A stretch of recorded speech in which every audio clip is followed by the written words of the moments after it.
আমরা ইউটিউবে স্ক্রিন বন্ধ রেখে গান শুনতে পছন্দ করি। আজকে ভিডিওতে দেখাবো তোমরা খুব সহজে ইউটিউবে স্ক্রিন বন্ধ রেখেও গান শুনতে পারবে, যে কোনো গান। কীভাবে শুনবে চলো তোমাদেরকে এই ভিডিওতে দেখাচ্ছি। ফার্স্টে তোমরা ইউটিউব অ্যাপসটিকে ওপেন করবে, তারপর যে গানটি শুনতে চাইছো সেই গানটির উপরে ক্লিক করবে।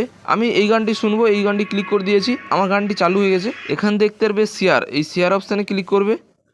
ক্লিক করার পর তোমরা নিচে দেখতে পারবে ক্রোম ব্রাউজার, এই ক্রোম ব্রাউজারে ক্লিক করবে। যদি না পাও তাহলে এখানে 3 ডটে ক্লিক করবে। ক্লিক করলে তোমরা এখানে ক্রোম ব্রাউজারটি সিলেক্ট করে নেবে। আমি ক্রোম ব্রাউজারে ক্লিক করছি, দেন তোমাদের ক্রোম ব্রাউজারে নিয়ে আসবে। এখানে তোমরা গানটিকে প্লে করবে, ক্রোম ব্রাউজারে এসে গানটিকে প্লে করবে। অফ করে দেওয়ার পর তোমরা ব্যাকে চলে আসবে। আসার পর ক্রোম ব্রাউজারের উপরে চেপে ধরে রাখবে। তোমাদের যে ক্রোম ব্রাউজার অ্যাপ্লিকেশানটা আছে সেটিতে চেপে ধরে রাখবে। তারপর এখানে দেখতে পারবে অ্যাপ ইনফরমেশান, এটিতে ক্লিক করবে। ক্লিক করার পর এখানে দেখতে পারবে নোটিফিকেশান, এই নোটিফিকেশানে ক্লিক করবে। ক্লিক করার পর তোমরা এখানে দেখতে পারবে অল ক্রোম নোটিফিকেশান, এটি তোমরা অন করে দেবে। তোমরা এখানে দেখতে পারবে অল ক্রোম নোটিফিকেশান, এটি তোমরা অন করে দেবে। সবগুলো যেন অন থাকে। গাইজ দেখতে পাচ্ছ আমার সবগুলো অপশান অন আছে, তোমরা এটি করে দেবে।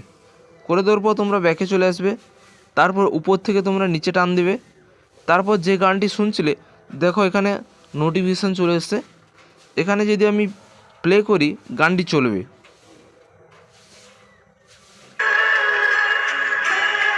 গাইজ দেখতে পাচ্ছ আমার গান চলছে। তোমরা এইভাবে খুব সহজে তোমরা স্ক্রিন বন্ধ রেখেও তোমরা গান চালাতে পারবে এখানে নোটিফিকেশানের মাধ্যমে। যদি এই ভিডিওটি উপকারে আসে অবশ্যই কমেন্টে জানাও, আর ভিডিওটি ভালো হলে লাইক করো, শেয়ার করো, সাবস্ক্রাইব করে রাখো এরকম ধরনের ভিডিও পেতে।